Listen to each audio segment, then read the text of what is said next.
Olá, amigos. Olá, amigas. Estamos iniciando o Economia e Desenvolvimento dessa semana e deste segundo semestre, praticamente já, né, que já é segundo semestre, mas segunda metade de julho. Daqui a pouco já estamos em agosto e realmente o ano começa a correr ainda cada vez mais ligeiramente, mais rapidamente. E no começo do nosso Economia e Desenvolvimento, vamos diretamente ao conversando sobre contabilidade.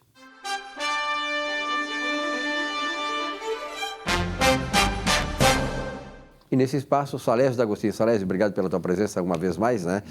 E sempre uma grande repercussão deste espaço aqui do Economia e Desenvolvimento, conversando sobre contabilidade. Por exemplo, a Jussara Azevedo, de São Paulo, capital, está perguntando assim: professor Salésio, dá para o senhor explicar como se contabiliza um leasing, ou seja, um arrendamento mercantil? Como é que faz a contabilidade? Jussara, você tem toda a razão de ter dúvidas, porque a contabilidade, o procedimento, a forma de se fazer os registros, né, até um período anterior, uns anos anteriores, né, a contabilidade lá na sua estrutura e forma de apresentar, né, e forma de operacionalizar as coisas, forma de registrar, nós obedecíamos, né, o direito, nós tínhamos uma obediência à lei, que a lei definia, né, o conceito de patrimônio, a lei definia como é que enfim, o que era o ativo. Então, você sabe lá que dizia, olha, para ser ativo, tu tem que ter a propriedade. Para ser ativo, este bem tem que ter capacidade de se transformar em dinheiro, tem que gerar fluxo de caixa. É isso? Você sabia que uma obrigação, para ser passivo, tem que gerar obrigações, uma despesa, tu não pode transformar em dinheiro, receita é aquilo que não gera obrigações. Então, existia uma definição baseada, né, sustentada, alicerçada, né, enfim, através dos conceitos jurídicos tributários. Muito bem. Então, quando você pegava um contrato de arrendamento mercantil, então você definia, olha, este bem eu tenho a propriedade. Se você disser, não, eu não tenho propriedade. Bom, se eu não tenho propriedade, então eu não posso vendê-lo. Se eu não posso vendê-lo, não pode ser ativo. E aí fazia o questionamento, olha, essas prestações não vencidas, vincendas, gera obrigações? Não gera obrigações, então eu não posso lançá-los isso como uma obrigação, como passivo. Então, você definia as coisas com precisão, dava uma sustentação técnica, jurídica das coisas. Muito bem. O Conselho Federal de Contabilidade resolveu bagunçar o coreto, ok? Justificando a conversão da contabilidade brasileira à contabilidade internacional. Então, o que ele fez? Então, ele bagunçou. Ele transformou todo a base jurídica tributária que nós tínhamos numa coisa subjetiva. E hoje você tem razão e ter dúvida, inclusive, de uma coisa tão simples e tão elementar. Por quê? Porque o Conselho Federal de Contabilidade resolveu tumultuar, resolveu esculhambar com a nossa contabilidade. Tudo isso por quê? Porque em outros países do mundo, eles consideram leasing, não em todos, não 100% dos países, mas 90% dos países do mundo considera leasing como um contrato de compra e venda à prestação. Então, se lá na Alemanha eles não aceitam leasing como uma mero alocação, eles não aceitam locação, porque eles acham que o leasing, transformando isso numa alocação com opção de compra, gera isso gera manipulação, pode gerar evasão tributária, uma série de coisas, então eles proíbem. Aqui no Brasil, ao invés, claro, em razão deste fato, em outros países, não considerar leasing como uma mera alocação, mas sim um contrato de compra e venda à prestação, Nós aqui no Brasil, o nosso poder legislativo, o Estado, resolveu então regular isso. E lá em 1974 ele regulou, através da Lei 6.099, como é que o leasing é tratado no Brasil. Inclusive estabeleceu todas as regras de como isso deve ser contabilizado. Muito bem. O que acontece? Então, em razão desta justificativa de convergência, porque nós não somos um protagonista, nós somos um coadjuvante, o que serve lá serve para cá, quer dizer, nós não invertemos a coisa, nós não levamos para eles as nossas ideias, nós implantamos aqui no Brasil as ideias dos outros e não importa se aquela ideia fere a lei ou não fere a lei, ok? Então, o que acontece? Então, e você sabe também que nós temos dois tipos de arrendamento, que é o arrendamento operacional e o arrendamento financeiro. Arrendamento operacional é a arrendadora, ela é a dona do ativo e transfere para a arrendatária o bem, ok? Que ela vai usar, sem ter intervenção, sem ser a intermediária disso. E o mercantil não, a arrendadora é uma mera intermediária em que adquire um bem e transfere para outra pessoa. Então, esse é arrendamento financeiro. No arrendamento operacional, a manutenção do bem todo é por conta da arrendadora. E no financeiro, toda a manutenção do equipamento, né, arrendado é por conta da arrendatária. Então, existem todas aquelas particularidades que a lei estabelece. Muito bem. Então, o que acontece isso? O Conselho Federal tumultuou e mandou os contadores descumprirem a lei. Isso, meus amigos, é desobediência civil. Se nós tivéssemos um Ministério Público, né, realmente preocupado com a estabilidade do país, iria intervir no Conselho Federal e mandar as pessoas se colocar no seu lugar, porque o Conselho Federal de Contabilidade não tem capacidade para mudar aquilo que a lei estabelece, porque aqui no Brasil nós só fizemos o que a lei estabelece e não o que o Conselho Federal de Contabilidade, através de uma simples instrução normativa, simples de uma resolução, pede para que nós alteramos aquilo que deve ser estabelecido, ok? Então, o Conselho Federal de Contabilidade simplesmente mudou o conceito de ativo e disse que o ativo não é mais direito de propriedade, mas sim uso. Se você tem um bem, né? Se você tem um bem e este bem gera renda para ti, é um ativo. E aí, meu amigo, tu manipula as informações como você quer. Então, dentro desta manipulação toda, determinou que os contratos de leasing obrigatoriamente têm que ser considerados como ativo, e as parcelas não vencidas, as parcelas vincendas, tem que ser gerada uma obrigação, tem que ser registrado como obrigação, ok? E a diferença entre o valor do bem, né? O valor do bem com aquilo que vai se pagar em parcela é o juro, então tudo tem que ser tratado como se isso fosse um contrato de compra e venda na contabilidade, desrespeitando a lei. Então, o que eu quero dizer contigo, Jussara, é que eu acho que você não pode descumprir a lei. Nós temos a lei, a 6.099, você cumpre de acordo com a lei, ok? E aí você coloca lá nas suas notas explicativas dizendo que o leasing, que existe os leasing foram escriturados de acordo com como determina a lei e não como o Conselho Federal de Contabilidade determinou. Com isso, nós estamos o quê? Estabelecendo, né? Nós estamos resgatando a nossa legislação. E eu quero dizer o seguinte também para você, que mudar o direito de propriedade para o simples controle do bem, isso eu vou dizer para você, isso está na cartilha do sistema comunista.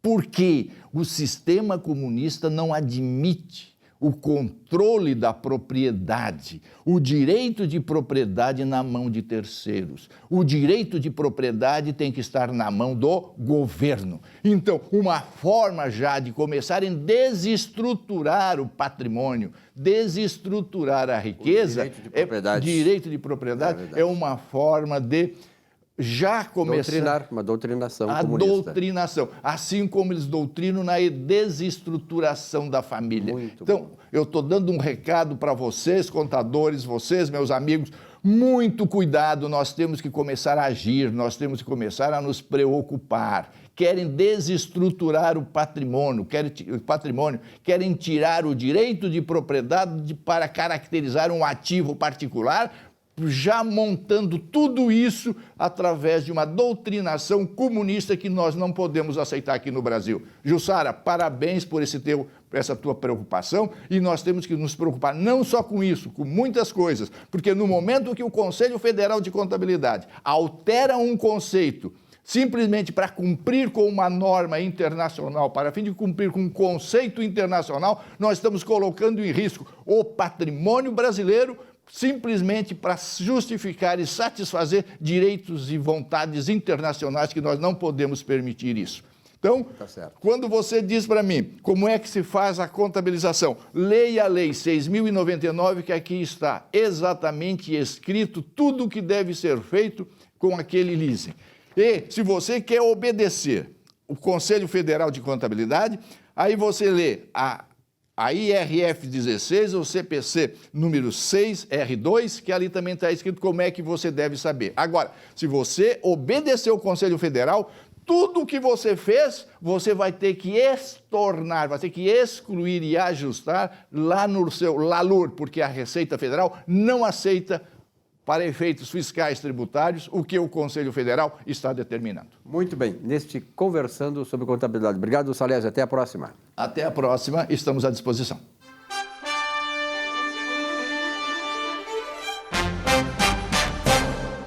Olá.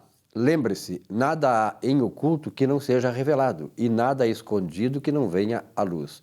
Essa verdade bíblica precisa de nossa atenção. Se quiser ser uma pessoa de sucesso, então que sustente o tempo todo a atitude ética, de correção e profissional. Haja como se estivesse sendo observado full time. Seja crítico na medida certa, jamais presunçoso ou preguiçoso. Haja como o bom cabrito que não berra. E siga a lição de Freud, para quem você é o dono do que cala e escravo do que fala. Temperança e bom senso são as sementes dos bons frutos. Creia nisso e tenha uma boa semana.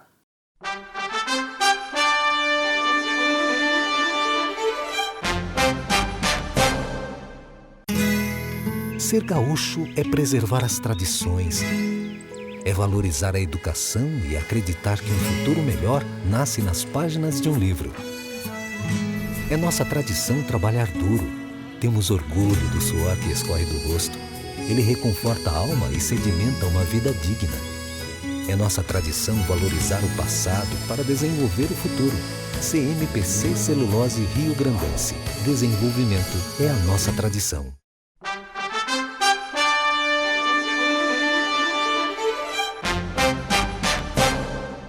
Seja bem-vindo ao nosso quadro de saúde aqui dentro do programa Economia e Desenvolvimento.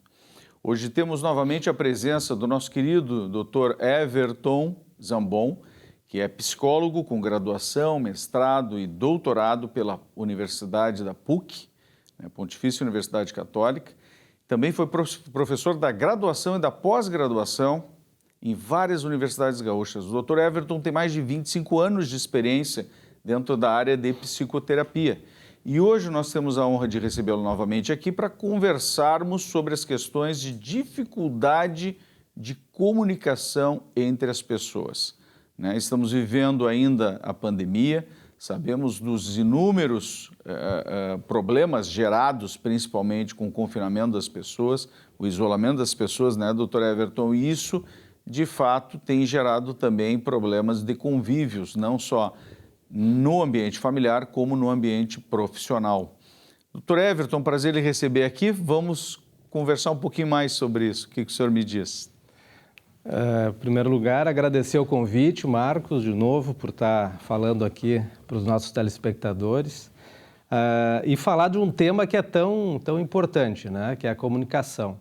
A comunicação, eu costumo brincar que a mãe de todos os conflitos é a comunicação. É verdade. mas também a base de todos os nossos relacionamentos é a confiança. E a comunicação e a confiança estão interrelacionados, né? Então, a gente costuma falar, quando a gente perde a confiança em alguém, é muito difícil ser retomada. Então, a gente não adianta dizer confia em mim. Não, isso é algo que tem que ser reconquistado e depois que se perde a confiança é algo que às vezes demora muito tempo ou que jamais é retomado novamente.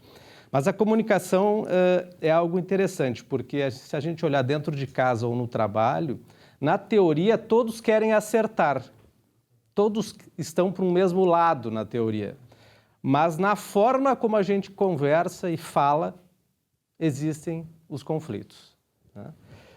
E é isso que a gente vai tentar falar. Então, na verdade, comunicação é tudo mesmo. É verdade. É tudo mesmo, né? Doutor Everton, quando o senhor coloca essa questão justamente de um valor tão importante que é a confiança entre as pessoas, né, realmente passa a visão real de que como é importante dentro do ato de comunicar a gente poder transmitir também essa confiança, né?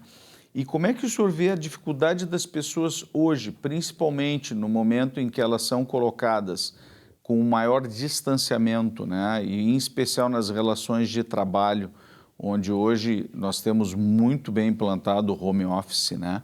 E as relações acabam sendo feitas por reuniões e telereuniões, né? Teleconferências. Como trabalhar esse vínculo da confiança sem aquela visão do olho no olho, né? Onde as pessoas estão olhando para a câmera e poder estabelecer esse vínculo tão importante para a comunicação? A pandemia ela acelerou um processo que já estava acontecendo, né? Um processo de tecnologia, um processo de comunicação, inclusive, né? E, para nossa surpresa, não são só problemas que aconteceram a partir do momento do home office ou da gente realizar reuniões ou conversas ou atendimentos médicos, né, e psicoterápicos de forma como a telemedicina e de forma à distância. Então, nós temos uma parcela da população que se adequou rapidamente, né, que fez essa transição rapidamente e que se sentiu até ganhando com isso. E uma outra parcela que ainda enfrenta dificuldades. Eu acho que no outro programa eu já havia comentado que o mundo hoje é dos mais rápidos, aqueles que conseguem se adaptar mais facilmente. E essa transição ela precisa acontecer. Então, a comunicação ela também é impactada por isso, né? E quando a gente fala assim, o que é uma boa comunicação? Quais são as dificuldades que as pessoas têm? Continuam sendo as mesmas, né? Seja remoto ou presencialmente, quer seja a falta de objetividade, a falta de clareza, muitas vezes a dificuldade de dicção para falar, né? Tem pessoas que falam para dentro, né? Tem pessoas que... E isso envolve o quê? Envolve autoestima, envolve segurança da pessoa também, né? O tom de voz, né? O tom de voz é algo essencial para a comunicação, porque o tom de voz dá a atitude da pessoa. É como se fosse a atitude da alma, né? O tom de voz dá essa repercussão, que demonstra segurança, demonstra confiança para o outro. A comunicação ela não é só verbal. Talvez os ditos sejam a parte mais mentirosa da comunicação. A gente tem a comunicação não verbal, né? Quer seja do corpo. Hoje, com o uso de máscaras, a gente cada vez está uma capacidade de percepção do olhar do outro mais habilitado em nós. Então, a gente enxerga muito mais os olhos do que a boca, né? Ou a face. Então, a gente está conseguindo ter uma habilidade de fazer uma leitura dos olhos das pessoas. E os olhos falam também. É verdade. Né? Então, isso tudo é muito interessante. Eu acho que um ponto a também colocar, que é uma dificuldade de comunicação, e eu vejo nas famílias do consultório reclamações muito grandes, de que os nossos jovens, né, a geração, os millennials, eles estão mais conectados no mundo do celular, do digital, do que no mundo presencial. E é verdade. E tanto é que existem muitos conflitos que estão sendo gerados e até pessoas com níveis de dependência muito grande ao digital acabar aí nos nossos consultórios médicos, né? Então, eu acho que tudo isso gera as grandes dificuldades de hoje, tanto no presencial quanto no remoto.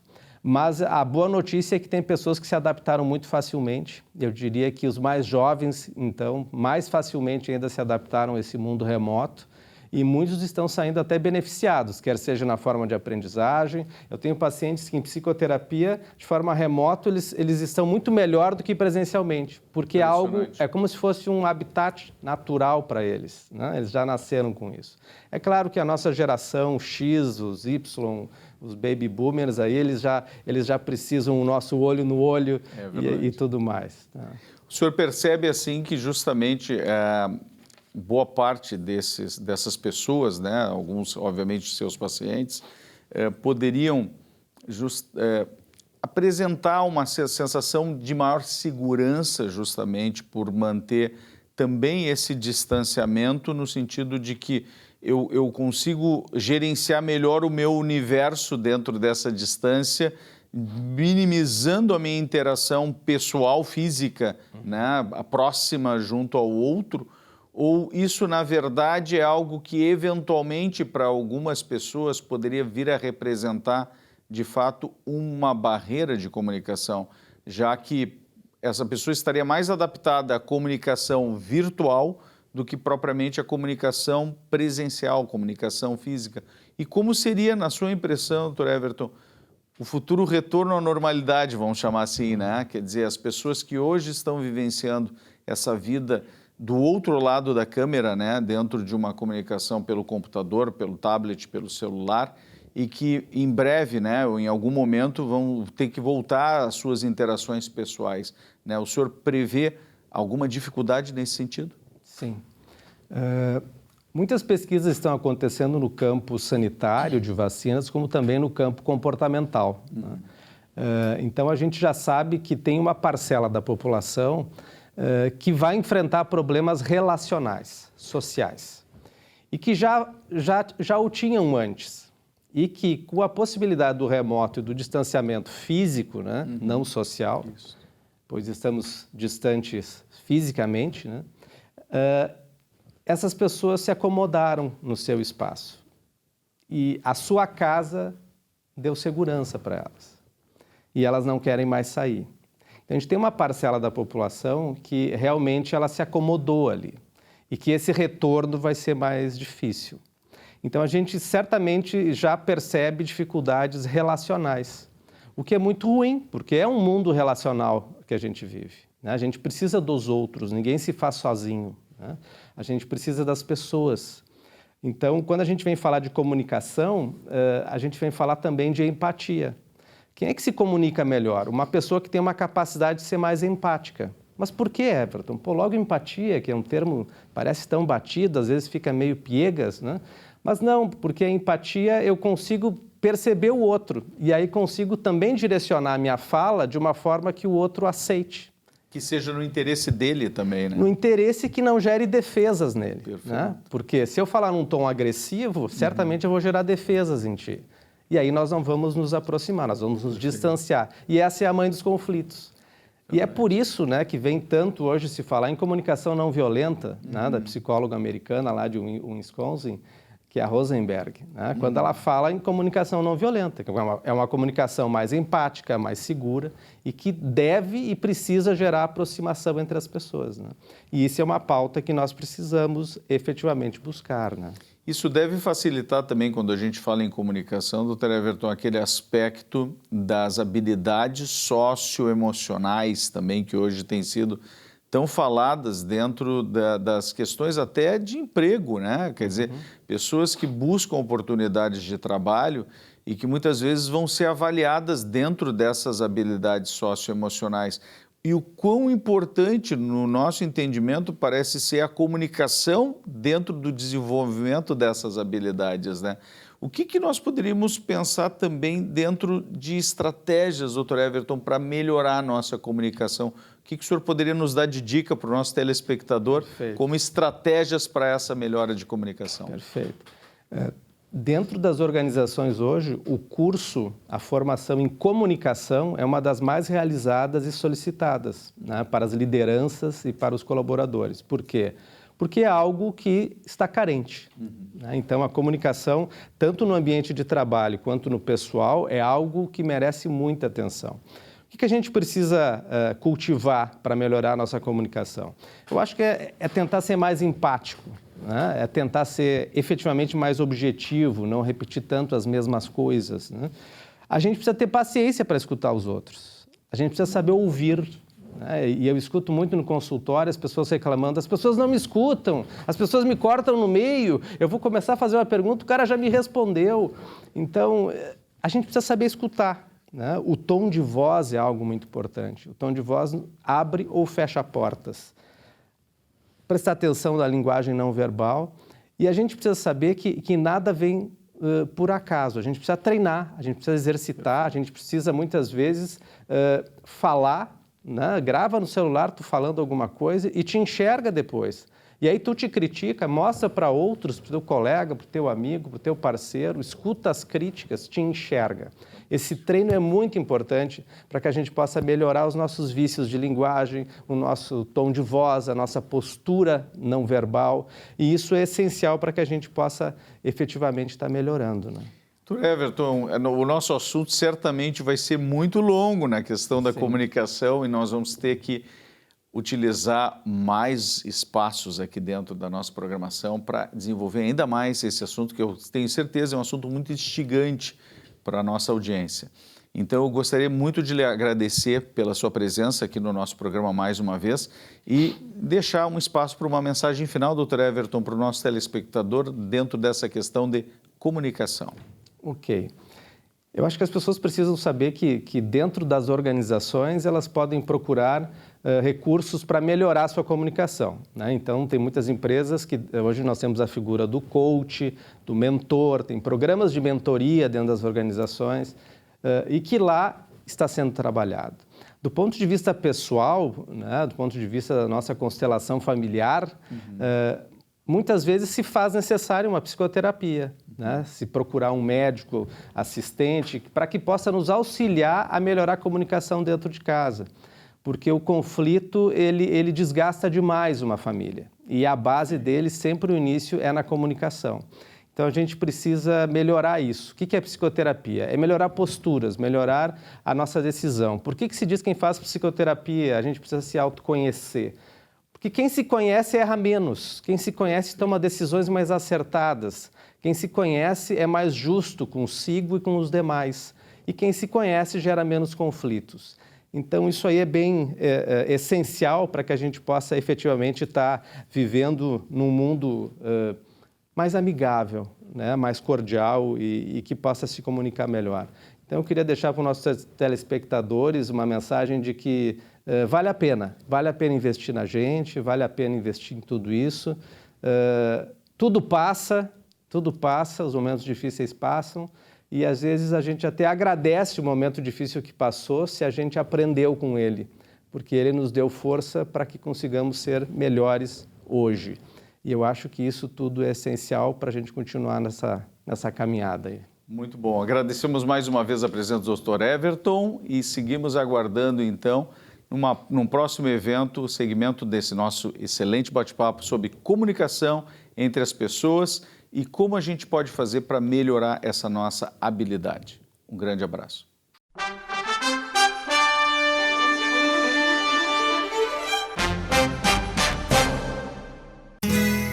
Ser gaúcho é preservar as tradições, é valorizar a educação e acreditar que um futuro melhor nasce nas páginas de um livro. É nossa tradição trabalhar duro. Temos orgulho do suor que escorre do rosto. Ele reconforta a alma e sedimenta uma vida digna. É nossa tradição valorizar o passado para desenvolver o futuro. CMPC Celulose Rio Grandense. Desenvolvimento é a nossa tradição. Um show de humor gaúcho sem palavrão e com muita alegria e interatividade. Zurba Fagundes. Mais de 300 espetáculos no Rio Grande do Sul, Santa Catarina e Paraná, nos melhores palcos do Brasil. 2 vezes finalista no Festival da Mentira de Nova Brécia. Atração no Show do Tom. Programa Silvio Santos e Ana Hickman. Teatro, congressos, encontros, jantares, brigas de casal e bocas livres em geral. Zurba Fagundes. Diversão garantida ou seu mau humor de volta. Contrate esse artista gaúcho antes que ele morra de fome.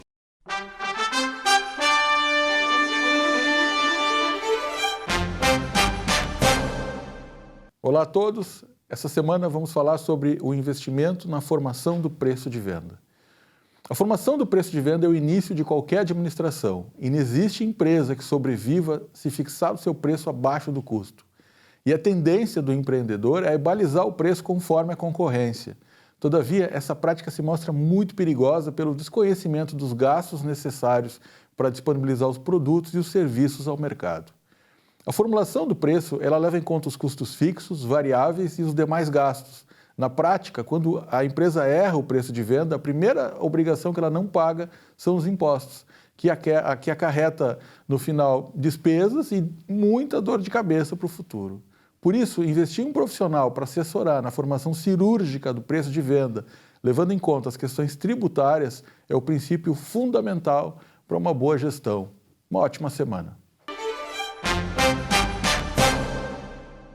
Olha aqui o recado do escritório Michel Soares e Advogados, que é parceiro aqui do nosso Economia e Desenvolvimento há muito tempo.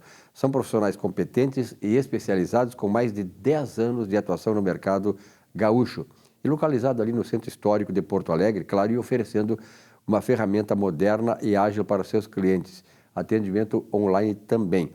Então, qualquer pergunta, qualquer indagação, qualquer reserva de audiência lá com o escritório, o WhatsApp é o 51 993 14 15 44. O pessoal lá vai lhe auxiliar e resolver os seus problemas. Bom, nós estamos recebendo aqui com muita honra a Rosângela Rodrigues, que é diretora da Regional Sul da Russell Bedford. Rosângela, muito prazer em tê-la aqui. As mulheres mandam lá na Russell também, né? Tem mulher, as mulheres estão na área de comando agora, também tu é diretora, né? Sim, sou diretora da Regional Rio Grande do Sul e temos, sim, bastante mulheres no corpo da Russell. Acredito que estejamos em torno de 50% ali. Então, ali, mas na verdade o último dado do IBGE mostra que nós temos uma população feminina de mais de 51% dos brasileiros, quer dizer, essa representatividade também está se dando no nível empresarial, né? Sim. A gente vê cada vez mais um movimento, né, de valorização das mulheres. E a tua experiência, como é que veio, como é que tu surgiu na área profissional, Rosângela? Rapidinho, assim. Eu comecei, na verdade, tem 22 anos de auditoria externa, né? 22 anos, 22 anos. E estou na Russell há 9, então, né, quase metade aí da minha carreira na Russell, né? Comecei como auditora, como assistente, no tempo que carregava ainda a pasta e debaixo do braço. É verdade. Muito escrevi, né? Então, na época do lápis e da caneta ainda, claro, né? E fui acompanhando a evolução da tecnologia aí. Na verdade é o seguinte, eu como economista, eu sempre digo assim, a contabilidade, essa área de auditoria, eu me lembro lá em 1971, quando eu comecei o meu curso de economia, e falar em auditoria naquele tempo era uma coisa que não sabia o que é auditoria, né? E hoje nós sentimos, assim, a gente vê a importância que é a auditoria, né? Os controles, as avaliações das empresas e tal, né? A saúde financeira das empresas para o desenvolvimento econômico de um país. E da própria saúde das empresas, né? Aquelas empresas que não têm, por exemplo, uma Russell Bedford como aliada para cuidar dos seus negócios, orientar e tal, elas têm muito pouca possibilidade de sobrevivência. Sim, a auditoria tem tido cada vez mais abrangência, mais mercado, né, Silvio? E é justamente nesse sentido, de dar uma conformidade, de dar uma tranquilidade, né, para os usuários das demonstrações, para tomar as suas decisões, né? A pandemia, ela estabeleceu uma série de novos paradigmas, né, no mundo todo e tal, na área das relações familiares, relações de grupos, relações empresariais. Como é que vocês estão lidando com isso ainda até agora? Ainda estamos, né, num cenário pandêmico, né, Silvio? Dúvida. Então, estamos trabalhando 99% remotamente, com os auditores trabalhando das suas casas, né? Então, a gente teve que se adaptar ali rapidamente. Agora, né? Isso é uma realidade que eu acho que veio para se estabelecer, né?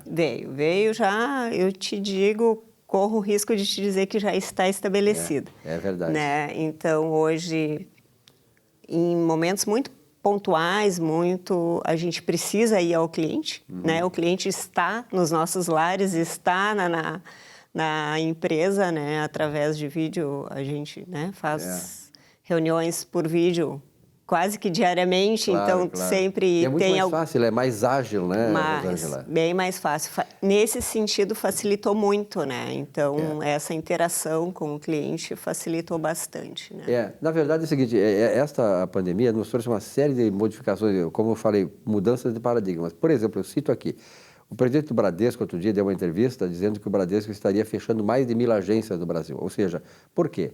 Porque as formas de trabalho, como tu citaste aí agora, estão se alterando, estão mudando. Quer dizer, o camarada não precisa mais ir ter um local, né? Vocês têm uma bela sede aqui em Porto Alegre, também ali perto do supermercado Zafari, aqui do Menino Deus.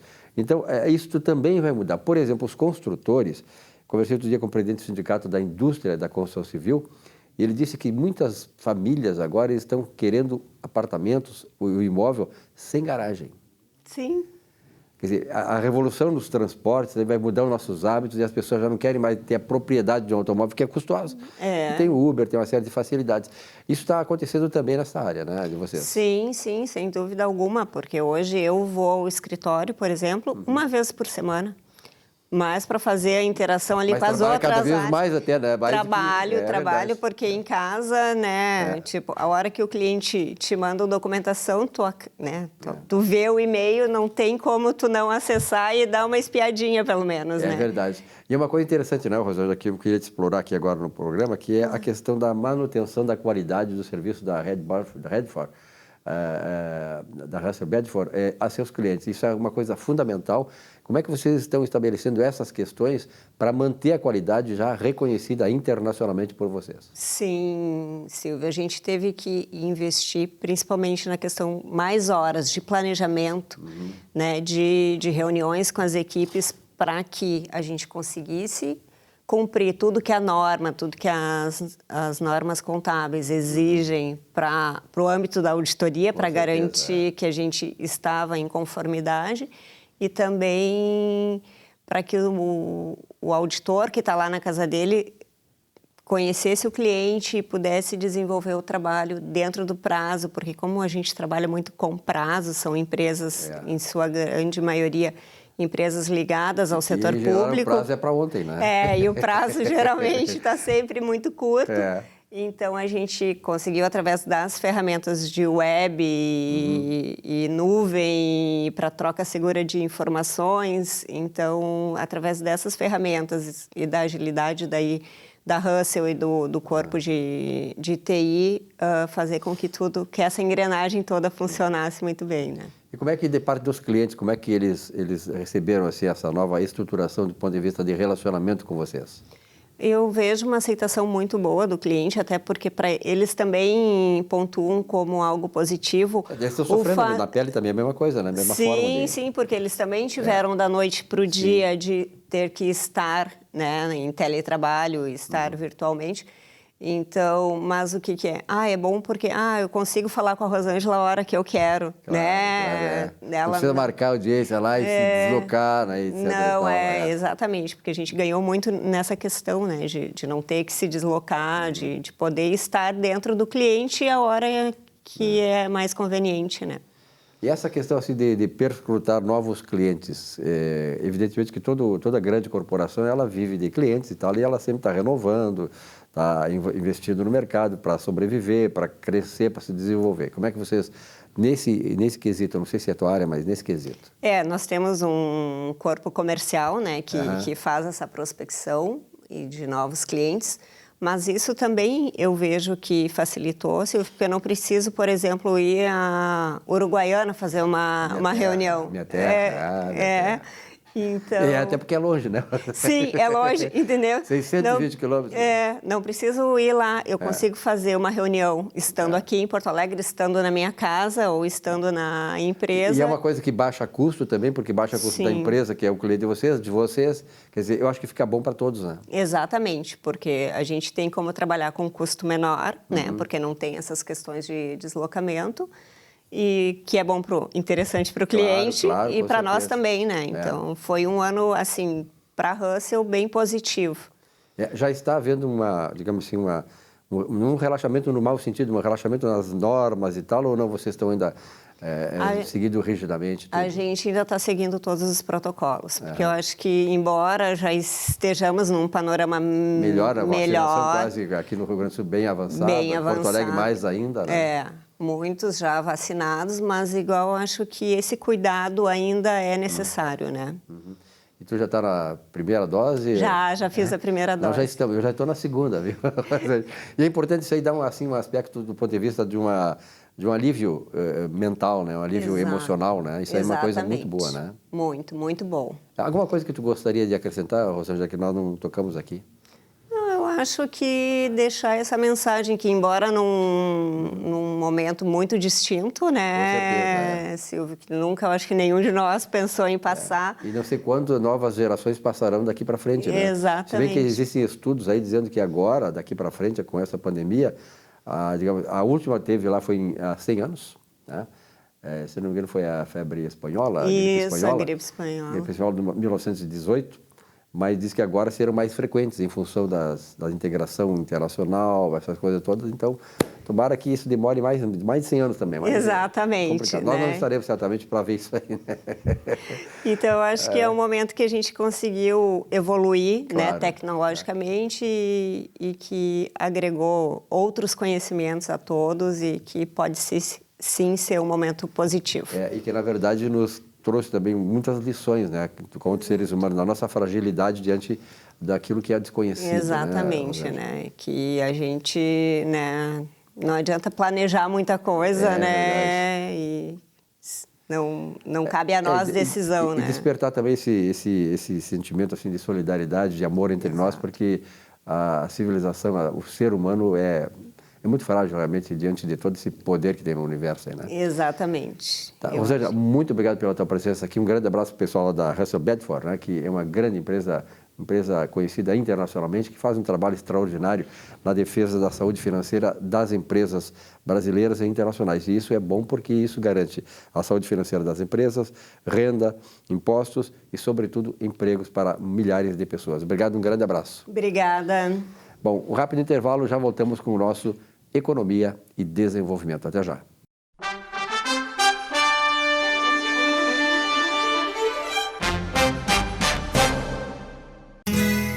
Ser gaúcho é preservar as tradições, é valorizar a educação e acreditar que um futuro melhor nasce nas páginas de um livro. É nossa tradição trabalhar duro. Temos orgulho do suor que escorre do rosto. Ele reconforta a alma e sedimenta uma vida digna. É nossa tradição valorizar o passado para desenvolver o futuro. CMPC Celulose Rio Grandense. Desenvolvimento é a nossa tradição.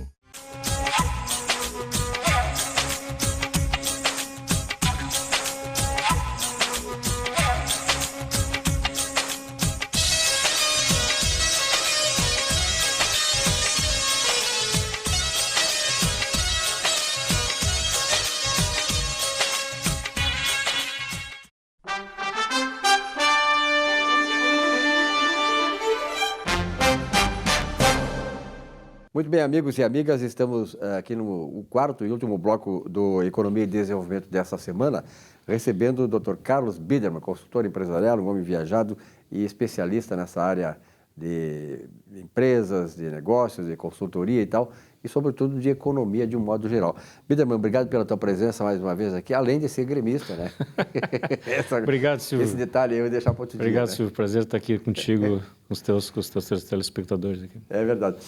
Dr. Carlos Biderman, nós sabemos aí, lá no começo do ano e no fim de 2020, em função, claro, da pandemia e tal, muitos institutos de pesquisa, não só do Brasil aqui, mas a OCDE, por exemplo, ela fez uma projeção de que o Brasil teria uma queda de 9% no ano passado, não deu isso, deu 3,1%. E começaram com uma projeção do PIB do Brasil neste ano de 2, pouco, depois subiu para 3, 4, agora está mais de 5% e até 6%. Como é que se explica isso?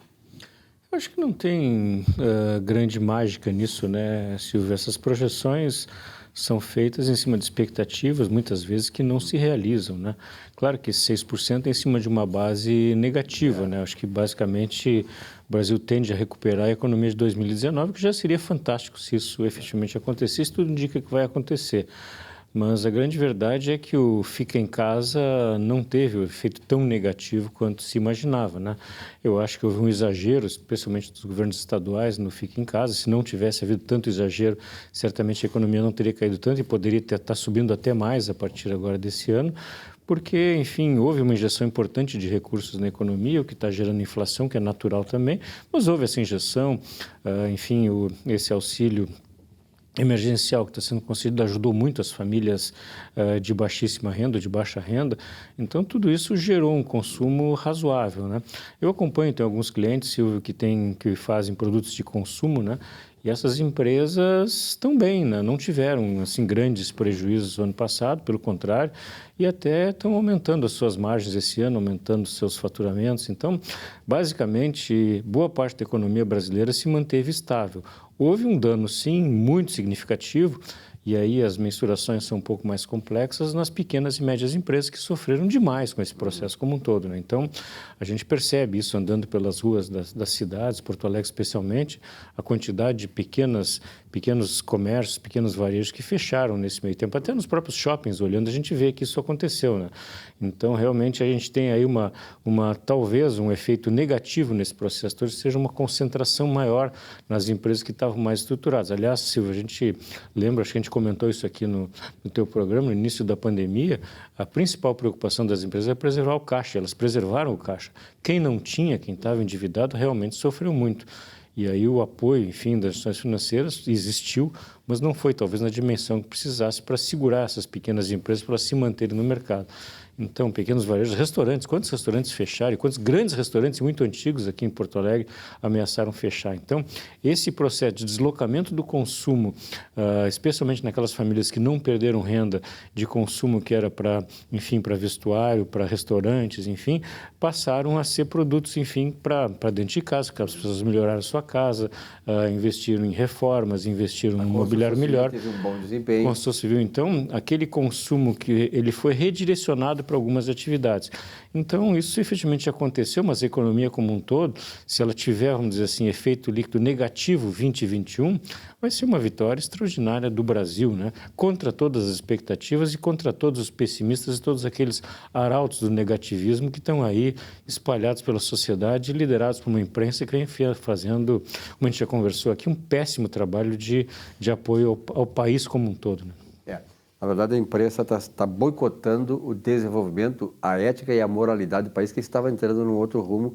E, na verdade, quando tu fala aí, todo o segmento, assim, é o sistema, né? O sistema, ele reage, ele resiste a ser mudado, a ser dilacerado, como o Bolsonaro está tentando. Quer dizer, mudar um sistema corrupto, um sistema de apadrinhamento das instituições e tal, por um outro que seja mais razoavelmente destinado a suprir as necessidades da população. Mas falando nisso, Biderman, o que eu observo é o seguinte, quer dizer, nós temos as redes sociais hoje que, graças a Deus, fazem um grande contraponto a esta mídia mentirosa, a partir da Rede Globo, os seus puxadinhos em todos os estados, a grande mídia impressa também.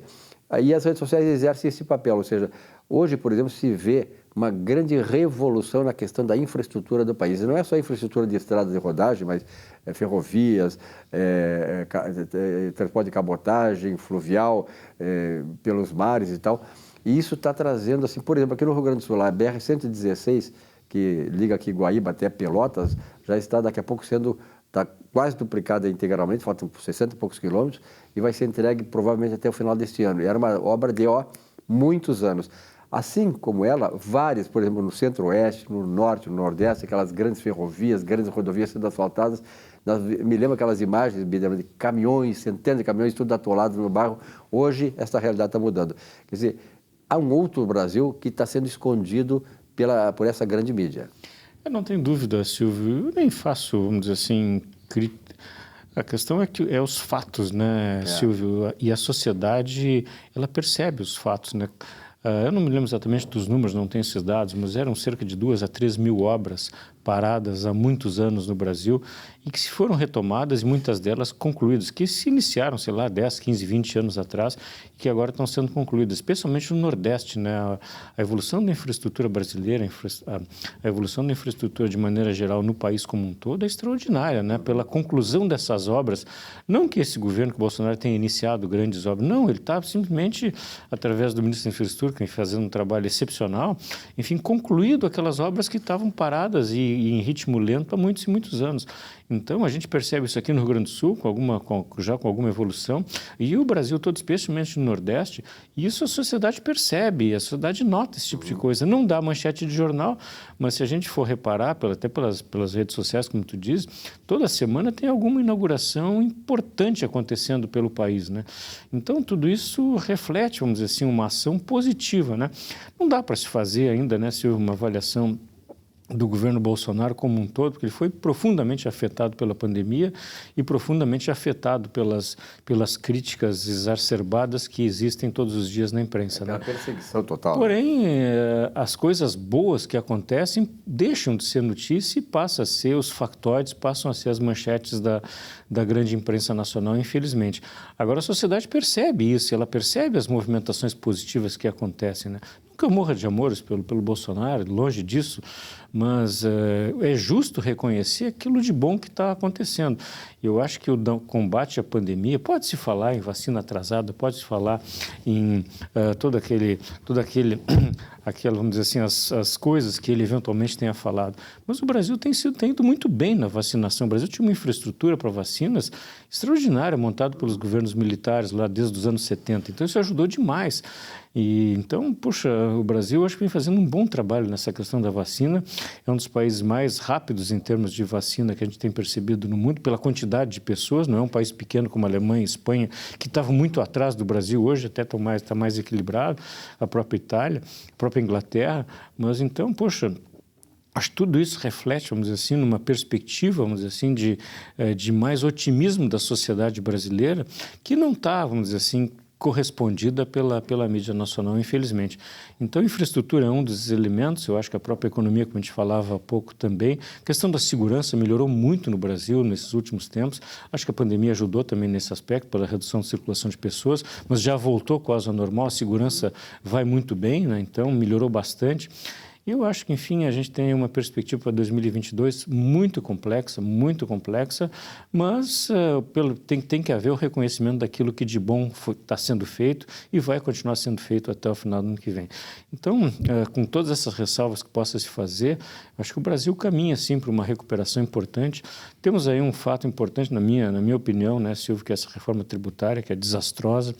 Infelizmente, o governo mandou alguma coisa que é absolutamente descabida e talvez seja até bom que isso tenha acontecido, porque tenho visto as movimentações empresariais e da sociedade como um todo mais recentes de derrubar a reforma integralmente, ou seja, dar foco na reforma administrativa, que vai reduzir despesas, vai tornar o governo mais ágil, as estruturas mais velozes. Então, tudo isso remete à possibilidade de perspectiva de rejeição integral da reforma tributária ou do aumento de impostos, na verdade é só aumento de impostos, até alguns chamam de confisco, mas então, havendo a reforma administrativa, primeiro vamos reduzir despesa, depois vamos tratar de aumentar a receita. Infelizmente, todos os governos do Brasil, sem exceção, primeiro tratam de aumentar impostos, aumentar a arrecadação e depois de reduzir despesas, o que sempre é muito ruim.